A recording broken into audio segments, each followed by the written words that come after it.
The author of the next question is Chester Villablanca. This is what he had in mind. Dear Bishop, good day po. I'm Chester po mula sa Diocese of Balanga. Isa po ako sa masugid na taga-subaybay ng inyong palabas. Salamat Chester ha.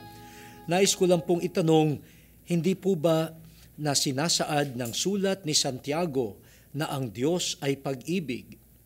Kung ganun po, bakit ang iba't ibang sektang pangrelihiyon ay nagbabangayan at nagsisiraan? Madalas sinasabi po nila na sila ang tunay na simbahan, ngunit sila rin po ang nagbabatuhan ng putik. Sana po ay mabigyan kasagutan po ninyo ang aking katanungan. Salamat po. Sana ay magtagal pa po ang inyong palabas na The Word Exposed.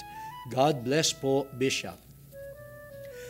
Chester, maraming salamat sa iyong pagsubaybay at sa iyong pagpapahalaga sa ating show. At salamat din sa iyong wish na magtagal pa ang The Word Exposed. Ang iyong tanong ay sana tinatanong din nating lahat.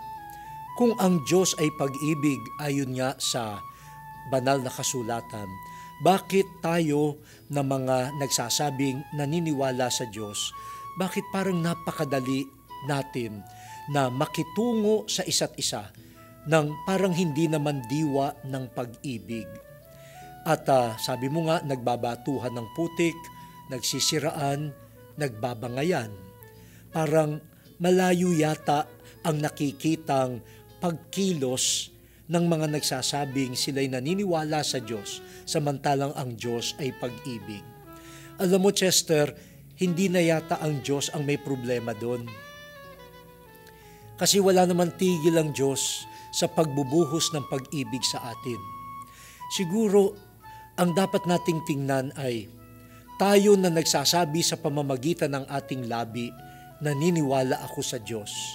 Ang paniniwala ay hindi lamang nakukuha sa pagsasalita. No? We do not profess faith only through words. Mahalaga yung pagpapahayag, naniniwala ako sa Diyos.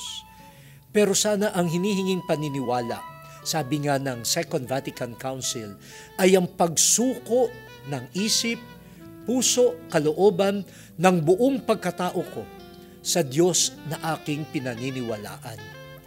So ang tunay palang pananampalataya ay ang pagpapaubaya ng aking pagkatao at buhay para ito ay maging sa Diyos na. At kung itong buhay ko ay sa Diyos na, ang Diyos ay pag-ibig, ang buhay ko ay nakalaan na sa pag-ibig. At sana lagi tayong attentive, lagi tayong makilatis. Ito bang aking ginagawang pagpapahayag ng pananampalataya, pagtatanggol sa pananampalataya, ay naaayon pa sa diwa ng pag-ibig? Yan ay isang bagay na parang trap sa ating lahat. Ang pakiusap ko lang sa iyo at sa ating mga tagapanood at tagapakinig, sana lagi tayong magsikap na tumugon ng nararapat sa Diyos ng pag-ibig. At kung tayo po man ay may pagkakaiba, baka naman pwede tayong magkaiba, magkaroon ng paninindigan sa ating pananampalataya nang hindi natin tinatalikuran ang Diyos at ang Kanyang pag-ibig. We can differ, we can even disagree in the spirit of love. At siguro doon natin lalong na ipapakita na naniniwala nga tayo sa Diyos ng pag-ibig.